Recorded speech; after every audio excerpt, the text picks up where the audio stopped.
امام حسین کو روک لیا گیا، عمر بن سعد نے روک لیا۔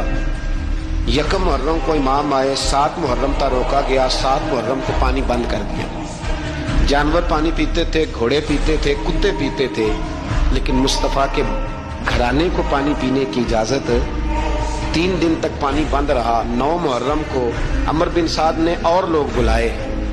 شمر ایک بڑا سخت آدمی تھا، سنگ دل بدبخت، جس نے حضرت علی اصغر کے گلے پر تیر مارا تھا، وہ اور لشکر لے کے آیا۔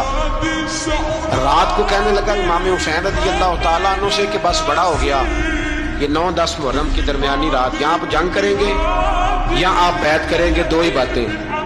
امام حسین اندر گئے، سیدہ زینب سے مشورہ کیا، باہر آئے، فرمایا بات وہی ہے جو پہلے دن والی ہے۔ امام حسین رضی اللہ تعالیٰ عنہ نے فرمایا بھائی بیعت تو میں نہیں کرتا، باقی جو تمہارا پروگرام ہے۔ شمر اور ابن سعد کہنے لگے پھر جنگ کے لیے تیار ہو جائیں۔ کیا انداز ہے امام حسین کا، فرمانے لگے کل جنگ کروں گا، مجھے پتا تو ہے جنگ کا نتیجہ کیا نکلنا ہے، ایک رات مجھے دے دو تاکہ میں کھل کے اپنے رب کی عبادت تو کر لوں۔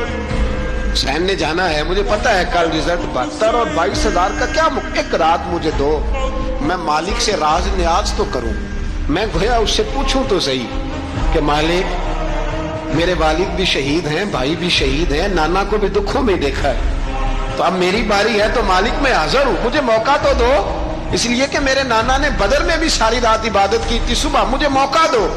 اور دنیا کا اصول ہے جب کوئی موقع مانگتا ہے تو دیا جاتا ہے۔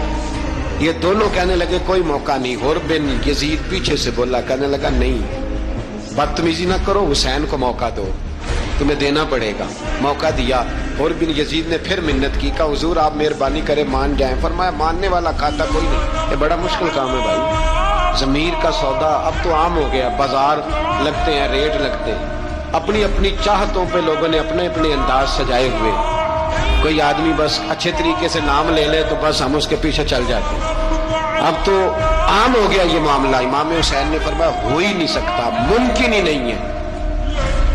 ساری رات عبادت میں گزری، ریاضت میں گزری، تہجد کا وقت ہوا تو گھر والوں کو بلایا، فرمایا دیکھنا تمہاری سی کی آواز نہ باہر آئے، خبردار سی کی آواز نہ آئے۔ اور امام زین العابدین سے فرمایا تو بیمار ہے، تو جہاد نہیں کرے گا، لیکن خیال رکھنا پیچھے۔ اور بڑی قیمتی بات بتا رہا ہوں، ہماری بیویاں کسی کے گھر میت ہو جائے تو 4 دن بخار نہیں اترتا۔ امام علی مقام نے سیدہ زینب سے فرمایا تو بڑی ہے، میری بہن ہے، پیچھے سارے بچے ہیں، جوان ہیں، ان کے حوصلے تیری ذمہ داری ہے۔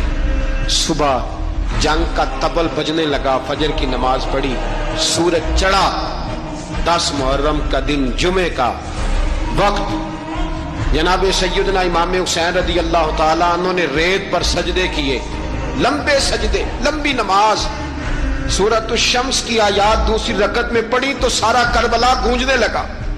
کیا انداز تکلم تھا امام علی مقام کا۔ نماز مکمل ہوئی تو حر بن یزید، عمر بن سعد اور شیمر سے کہنے لگے واقعی حسین سے لڑو گے؟ پتہ نہیں کون ہے۔ قل لا اسألکم علیہ اجرا، تم نے نہیں پڑھا، الا المودۃ فی القربى، تمہاری آنکھیں بند ہیں، الحسن والحسین سید الشباب اہل جنہ، تمہیں نہیں پتا؟